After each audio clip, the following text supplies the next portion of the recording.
আপনারা দেখছেন হিলি নিউজ বাংলা। এই মুহূর্তে যে বিশেষ খবরের চোখ রাখো, বাংলাদেশে সাংবাদিক হত্যা। বালুরঘাটে ধর্মীয় মৌলবাদের বিরুদ্ধে সিপিআইএম এর তীব্র প্রতিবাদ মিছিল।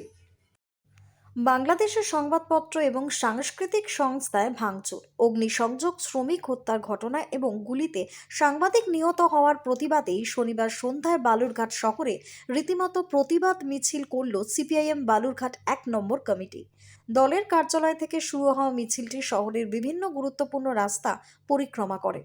মিছিলে অংশগ্রহণকারীরা বাংলাদেশের সাম্প্রতিক ঘটনায় গভীর উদ্বেগ প্রকাশ করেন এবং উগ্র ধর্মীয় মৌলবাদের বিরুদ্ধে কড়া অবস্থান নেন।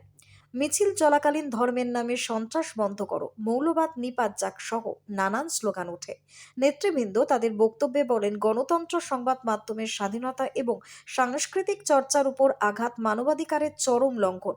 অবিলম্বে দোষীদের শাস্তি এবং সংখ্যালঘু এবং মত প্রকাশের স্বাধীনতা রক্ষার দাবি জানানো হয়। শান্তিপূর্ণভাবে সম্পন্ন হয় এই প্রতিবাদ কর্মসূচি। Bureau report, Hili news Bangla.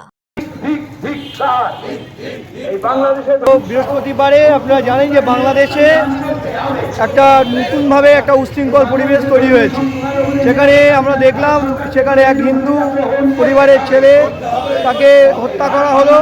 সেখানে যে সাংস্কৃতিক যে কেন্দ্র ছায়ানট সেখানে ধ্বংস করা হলো।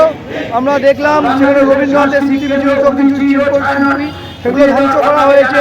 আমাদের যে ওখানে হাই কমিশনের অফিস আছে সেখানেও দেখলাম আক্রমণ হলো। আমরা এর বিরুদ্ধে আজকে রাস্তায় প্রতিবাদ জানাচ্ছি।